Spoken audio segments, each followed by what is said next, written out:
รายการเมตธรรมมีความภาคภูมิใจที่ได้เป็นส่วนหนึ่งในการเผยแผ่พุทธศาสนา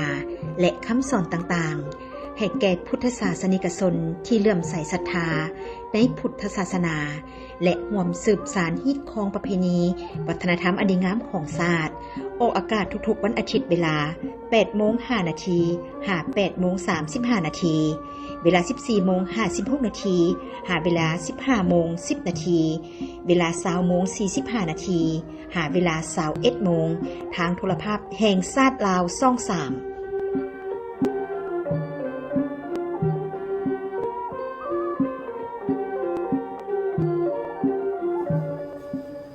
ก่อนอื่นอาตมาก็ขอ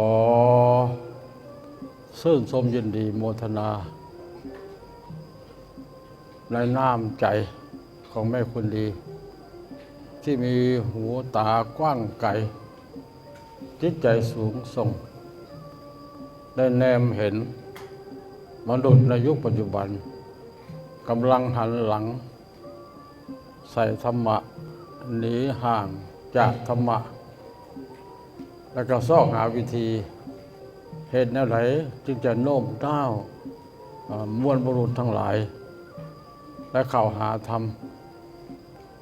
อาตมามาเห็นแล้วก็ชื่นใจดีใจครั้งหนึ่งอาตมาได้ไปกับญาติท่านใหญ่สลีไปศูนย์ปฏิบัติธรรมของแม่ขาวบุงคุดอยู่กาญจนบุรีพอจะเข้าไปฮอดบริเวณวัดจิตใจเปลี่ยนวุบเลยได้ไปเห็นสถานที่ได้ไปเห็นการต้อนรับเข้าไปแล้วมีพ่อขาวแม่ขาวนั่งเป็นแถวพอดีผ่านแถวไปมีประมาณ200-300พร้อมกันสาธุหลังเชียงลูกวืบอ่อนซ้อนแล้วก็เพิ่นนิมนต์ให้ญาติทานเทศกับประมาณชั่วโมงอยู่เทิงภูสนอาตมาก็นั่งอยู่ข้างๆเพราะว่าตั้งแต่ตั้งศูนย์มานี้บ่ได้เคยฟังเทศครูบาอาจารย์ยาวปานนี้จักเทื่อแล้วท่านใหญ่สลีเป็นเทศชื่นใจดีใจอันนี้ก็เส้นเดียวกันและในโอกาสนี้อาตมาได้มาร่วมพิธีและก็ให้นิมนต์เทศการเทศในมื้อนี้จะเทศแบบบรรยายธรรมะสั้นยาวให้ญาติท่านศรีทนกับอาจารย์ดร.พวงเบกเอาเนาะ ให้หัวข้อว่าธรรมะกับชีวิตต้องติดพันกันชีวิตจึงมีความหมายชีวิตจึงมีคุณค่าก่อนที่ออกตนญาติโยมจะได้ฟังเนื้อในละเอียดนั้นอาตมาอยากขอตั้งประเด็นเป็นข้อๆไปเพื่อเหตุให้ผู้ฟังทั้งหลายเข้าใจง่ายคือหนึ่งธรรมะคือหยังสองเป็นหยังพระพุทธเจ้าจึงตัดธรรมะไว้หลายถึง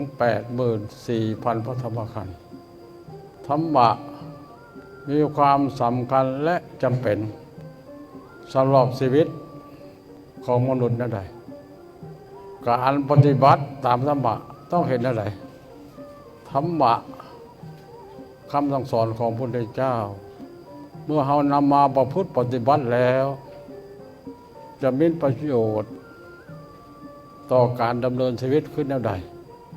ธรรมะ 84,000 พระธรรมขันธ์เมื่อย่อลงให้น้อยที่สุดนี่อย่างใดอันนี้คือประเด็นที่จะได้บรรยายไปตามหัวข้อไปตามขั้นตอนคำว่าธรรมะ คืออย่างอันนี้แม่คุณดีได้ฟังเรื่อยๆคำว่าธรรมะถ้าว่าตามภาษาพุทธศาสนาก็คือธรรมชาติกฎเกณฑ์ของธรรมชาติการปฏิบัติตามธรรมชาติผลที่ได้รับจากการปฏิบัติตามธรรมชาติอันนี้ขั้นฟังผู้ใดได้ฟังรายการแม่คุณดีเพิ่นจะเน้นหนักอันนี้เป็นความหมายทางพุทธศาสนาคำว่าธรรมชาติกับความจริงความเป็นอยู่มีอยู่เป็นไปอยู่คือความดีความชั่วบาปบุญคุณโทษประโยชน์และบ่แม่นประโยชน์ดีชั่วเกิดแก่เจ็บตายพัดพรากจากกันไปอันนี้ว่ากฎเกณฑ์ธรรมชาติกฎเกณฑ์ของธรรมชาติเอาเพียงย่อๆและท่านเจ้าคุณนักปราชญ์เอกของประเทศไทยเพิ่นก็ว่าคำว่าธรรมะคือความดีความจริงและความถูกต้องเหตุดีเว้าดีคิดดีเหตุจริงเว้าจริงคิดจริงเหตุถูกต้องเว้าถูกต้องคิดถูกต้องอันนั้นคือธรรมะอีกเจ้าคุณหนึ่งใกล้ความหมายธรรมะคือหน้าที่เจ้าคุณพุทธทาสธรรมะคือหน้าที่ไผมีหน้าที่เป็นหยังหน้าที่เป็นพ่อเป็นแม่เป็นพนักงานเป็นกรรมกรเป็นนายกเป็นประธานประเทศก็เหตุให้ถูกต้องเว้าให้ถูกต้องคิดให้ถูกต้องตามหน้าที่อันนั้นก็คือธรรมะมาให้ความหมายย่อๆถ้าเหตุถูกต้องเว้าถูกต้องคิดถูกต้องโกงกันข้ามเลยอธรรมอันนี้คือความหมายเขาว่าธรรมะคืออย่างก็มีหลายกว่านี้แต่เอาเพียงแค่นี้เขาก็เข้าใจธรรมะคืออย่างคือความดีความจริงความถูกต้องการปฏิบัติให้ถูกต้องตามหน้าที่เหตุให้ถูกต้องเว้าให้ถูกต้องคิดให้ถูกต้องนั่นเอิ้นว่าธรรมะและเป็นอย่างพระพุทธเจ้าจึงตัดธรรมะไว้หลายถึง 84,000 พระธรรมขันธ์การเนื่องจากพระพุทธเจ้าเป็นสัพพัญญูผู้แจ้งแทงตลอดถึงอุปนิสัยจริตนิสัยของมวลมนุษย์มีความเลื่อมล้ำต่ำสูงต่างๆกันมีความชอบพอต่างๆกันพระพุทธเจ้าเปรียบเหมือนกับด็อกเตอร์ผู้ยิ่งใหญ่สามารถรู้จักอาการคนไข้แต่ละคนในโลกนี้ไปเป็นไข้หยังเป็นพยาธิหยังพร้อมเดียวกันนั้นก็รู้จักยาที่จะนำมาปิ่นปัวเหตุให้พยาธินั้นสำเร็จเศร้าหายอันนี้คือสาเหตุที่พระเจ้าตัดธรรมะไว้หลายเช่นเยาวชนก็มีธรรมะแบบนึงนักเรียนนักศึกษากับปฏิบัติธรรมะแบบนึงคนหนุ่มก็มีธรรมะแบบนึงกรรมกรก็ปฏิบัติธรรมะแบบนึงชาวไร่ชาวนาก็มีธรรมะแบบนึงเจ้านายก็มีธรรมะแบบหนึ่งพระสงฆ์สามเณรก็มีธรรมะแบบหนึ่งอันนี้คือสาเหตุที่พระเจ้าตัดธรรมะไว้หลายเพื่อให้เพียงพอแก่ความต้องการของผู้ที่จะนำไปประพฤติปฏิบัติตามจริตนิสัยของไผของเราวันนี้ธรรมะมีความสำคัญและจำเป็นต่อชีวิตคือแนวใดธรรมะกับชีวิตต้องติดพันกันไปน้ำกันธรรมะต้องคู่กับชีวิต ถ้าชีวิตใดปราศจากธรรมะชีวิตนั้นก็บ่สมบูรณ์เมื่อชีวิตบ่สมบูรณ์การงานก็บ่สมบูรณ์ความสุขที่จะได้รับก็บ่สมบูรณ์ไปเพราะฉะนั้นธรรมะกับชีวิตนี่ต้องติดพันกันต้องไปนำกันแต่ในยุคปัจจุบันมนุษย์กำลังหันหลังใส่ธรรมะหนีห่างจากธรรมะบ่ได้นำเอาธรรมะมาประพฤติปฏิบัติในชีวิตจึงได้เกิดมีปัญหาหลายๆอย่างเขาเบิ่งภายในประเทศในยุคคันเฮามีอายุเนาะ80 90 100 ปีก็ปัจจุบันนี่ขนาดอาตมาอายุ86 ปีย้อนขึ้นหลังไปข่าวยังเป็นหนุ่มเป็นน้อยไกลกันปานฟ้ากับแผ่นดินกันหลายคนตั้งตนว่านับถือศาสนานั้นนับถือศาสนานี้ขึ้นสมโนครัวขึ้นทะเบียนแต่บ่ได้นำเอาธรรมะความดีความจริงความถูกต้องไปประพฤติปฏิบัตินับถือศาสนาเพียงแต่ซื่อเพียงแต่ขึ้นสมโนชีวิตจึงมีปัญหาเพราะฉะนั้นธรรมะจะต้องเคียงคู่กันไปติดพันกันไปกับชีวิตนี่มีความจะเป็นในลักษณะนี้การปฏิบัติตามธรรมะต้องเห็นอะไรอันนี้ปัญหาสำคัญเราต้องดึงโตของเราขึ้นหาธรรมะบ่แม่นดึงธรรมะให้ต่ำลงยกตัวอย่างเขาจะขึ้นไปโพ้นที่สูงๆเลยเขาบ่พยายามปีนป่ายเขาเลื่อนไปพังภูเขาไปพังโพ้นลงมาเขาก็อยู่วันเก่าโบสูงขึ้นการพูดปฏิบัติตามธรรมะหลักการทางพุทธศาสนาหลักการของพระพุทธเจ้าต้องฝึกปฏิบัติหัดปฏิเสธฝึกปฏิบัติหัดปฏิเสธฝึกฝนหล่อหลอมจิตใจของตนให้เข้มแข็งให้ทนทานให้สู้สิ่งใดเจ้าเห็นว่ามันดีมันถูกต้องถึงแม้มันจะยากมันจะเหนื่อยมันจะคัดใจเครื่องใจกระสู่กระสนบ่ยอมสิ่งใดที่เห็นว่ามันบ่ดีมันบ่งามมันบ่ถูกต้องถึงว่าใจจะเฮี้ยกห้องอยากไปอยากเฮ็ดอยากกินอยากดื่มก็ปฏิเสธมันเขาฝึกได้แบบนี้หันเขาจึงจะเห็นธรรมะจึงจะอยู่นำเขา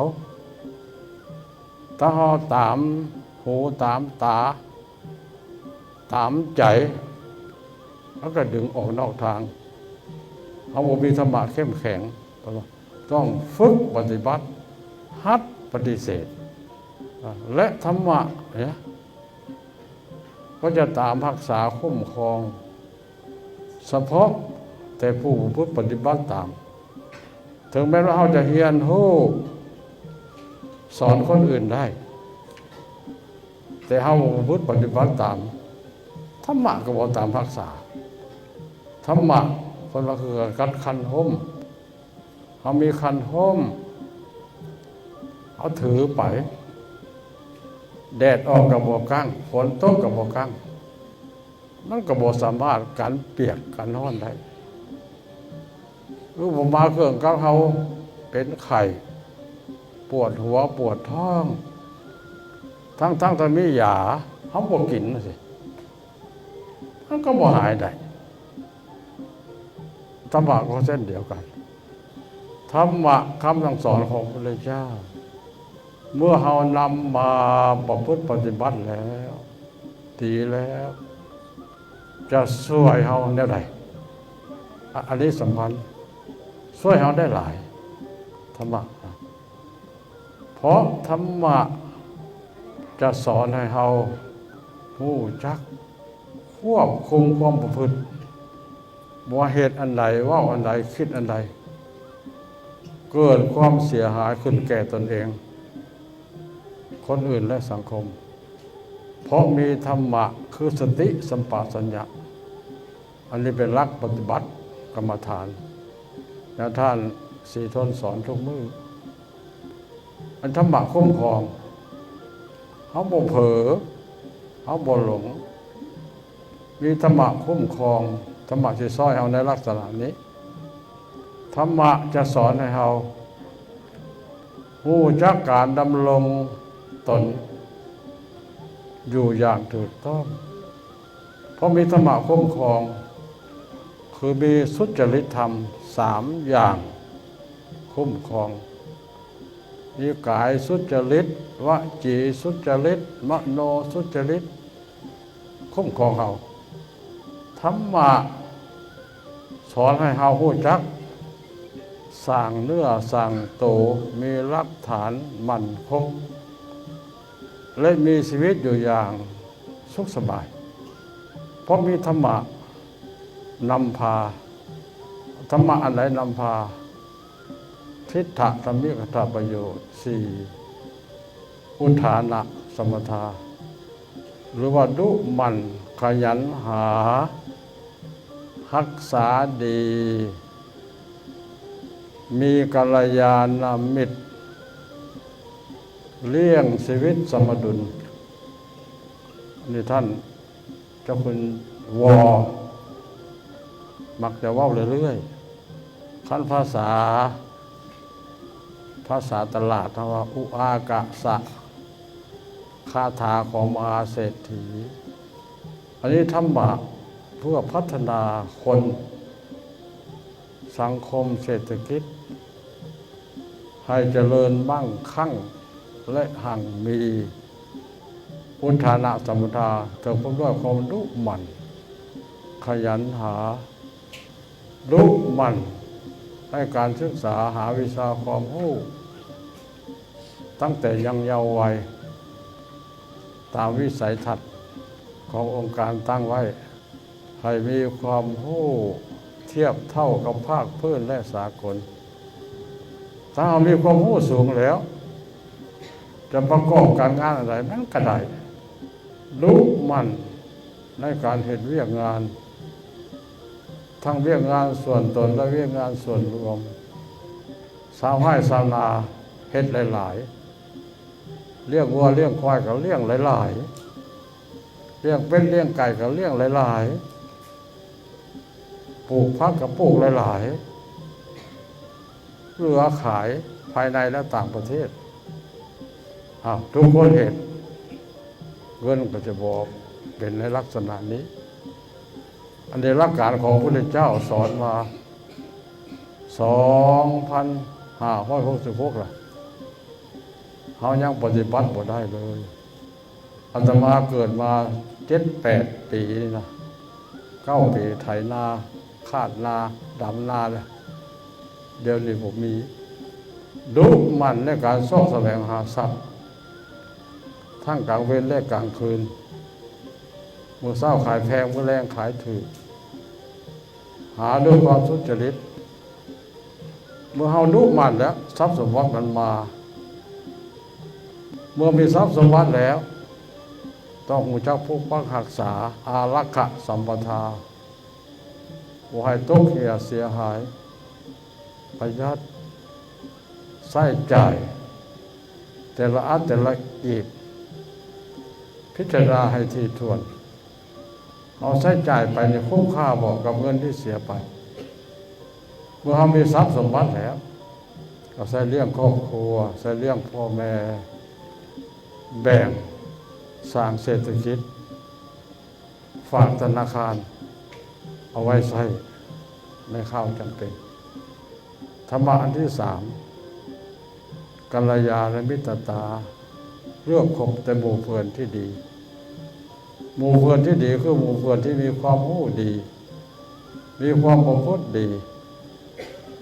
มีความรู้ดีขาดความประพฤติมันยังบ่เป็นหมู่เพื่อนที่ดี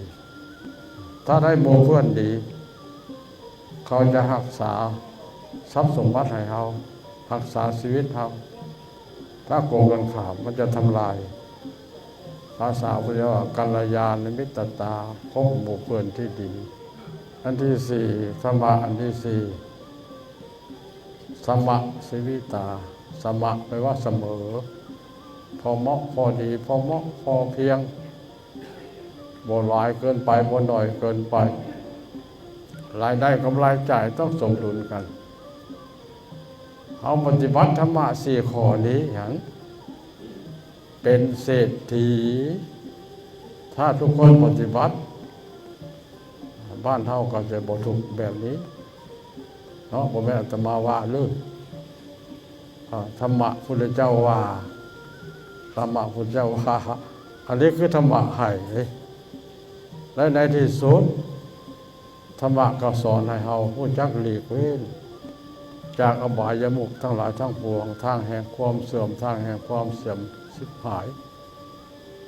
ทางไหลออกแห่งทรัพย์สมบัติทางไหลออกแห่งคุณความดีทั้งหลายทั้งปวงนี่คือสิ่งที่ธรรมะให้เอาย่อเข้าวันนี้ธรรมะ84,000พระธรรมขันธ์นั้นย่อให้หน่อยที่สุดมีเพียง2อย่างธรรมะให้ความสุขธรรมะให้ความดีบางคนบางท่านอาจจะคิดว่าความสุขนอกจากธรรมะก็มีหลวงหลายบ่จำเป็นบางคนคิดได้บางคนคิดสมมุติเรามีเงินฝากธนาคารหลายๆตื้อมีเฮือนหลายหลังมีดินหลายที่มีเฮือนให้คนเศร้ามีรถเบนซ์รถเก๋งขี่คันงามๆพ่อแล้วความสุขจะไม่เอาอย่างความสุขจากธรรมะถ้าไปคิดแบบนี้คิดผิดกับผิดอย่างหลวงหลายเพราะมันเป็นคนละอย่างความสุขที่เราได้จากวัตถุก็เป็นความสุขแบบหนึ่งความสุขที่เราได้จากธรรมะก็เป็นความสุขแบบหนึ่งแต่ความสุขทั้งหลายทั้งปวงนั้นแม่ธรรมะคุ้มครองเช่นเดียวก็ว่าเฮาว่าเพียงแต่เข้าป่าอาหารก็เห็นให้เฮามีชีวิตอยู่แล้วบ่ต้องมีลมหายใจในทำนองนี้กับพิษอีกความสุขทั้งหลายทั้งปวงที่มีอยู่ในโลกนี้มันมารวมอยู่ที่ตัวของเขาธรรมิตมันมารวมอยู่ที่หาสายมารวมอยู่ที่ตาหูดังลิ้นกายตาเขาได้รูปสวยๆงามๆเลยนะเขาก็มีความสุขสมมุติตาบอดงามไปเลยก็มดเสียงมันวนเสียงห้องเสียงลำก็สำคัญอยู่ที่หูถ้าหูหนวกนะครับมันมีความผายรสก็สำคัญอยู่ที่ลิ้นมันได้ชิมของแซ่บๆนัวๆถ้าลิ้นเสียก็ไม่มีความหมายตนโตของเขานี้สัมผัสเขาได้นั่งได้นอนพวกหมอนนุ่มๆนวลๆน่ะมันก็ว่ามีความสุขถ้าว่าโตเขาเป็นขี้หิ้ขี้กากเขาจะไปนั่งไปนอนมันก็มีความสุขอีกนั่นแหละสรุปแล้วความสุขมันมาอยู่ที่ตัวของเขาแต่ยังมันเป็นศูนย์กลางแท้ๆศูนย์กลางแท้คือจิตใจพอเขาได้ความสุขเพราะใจเขาดีถ้าใจเขาพิการความสุขในโลกนี้หมดเขาจะเป็นเศรษฐีมหาเศรษฐีมีเงินเต็มแผ่นดินมีเงินเต็มโลกถ้าใจเสียแล้วสมมติว่าเป็นบ้าความสุขหมดไปเลยเพราะฉะนั้นความสุขทั้งหลายทั้งปวงมันอยู่ที่ใจสิ่งที่หักษาใจไม่อย่างธรรมะภาษาธรรมกรรมฐานเลยเข้ามาเลือกแล้วบัดนี้สมถกรรมฐานวิปัสสนากรรมฐานสู่พวกแม่ปฏิบัติมานี่นะพวกแม่ปฏิบัติมาเนี่ยอาจารย์สิทนอาจารย์วิสัยนะมันเข้ามาเลย สมถะฝึกฝนหล่อหลอมจิตใจให้เกิดสมาธิให้เกิดสมาธิให้เกิดปัญญาวิปัสสนาฝึกฝนจิตใจให้เกิดปัญญาเห็นแจ้งเห็นต่างเห็นวิเศษนี่มันมาอยู่บนนี้มันอยู่บนนี้การที่เราได้รับความสุขจากธรรมะได้รับความดีบาดนี้เอาสั่นเข้าไปบางคนเห็นความชั่วมาเห็นบาปมาติดคุกติดตารางกินยาบ้าฆ่าของเถื่อนติดคุกติดตารางออกมากำเนื้อกำตัวกำใจงดเว้นมีศีลมีธรรมเขาก็ย่องว่าโอ้เราเป็นคนดีเรากำเนื้อกำตัวได้เพราะอย่างพ่อธรรมะเพราะนั้นสรุปแล้วย่อๆเนาะธรรมะนี่ให้ความสุขและให้ความดีก่อนอื่นก็ขออนุโมทนานำครอบครัวแม่อีกเช่นหนึ่งที่ได้ตั้งศูนย์ปฏิบัติธรรมได้มาเห็นกระซื่นใจดีใจเป็นกำลังอันหนึ่งให้แก่องค์การพุทธศาสนาสัมพันธ์แห่งสปป.ลาวเป็นอุบาสกอุบาสิกาที่ดีเลิศอยู่ใกล้ข้างกับครูบาอาจารย์ซอยพุทธศาสนาซอยประเทศนี้ซอยโลกนี้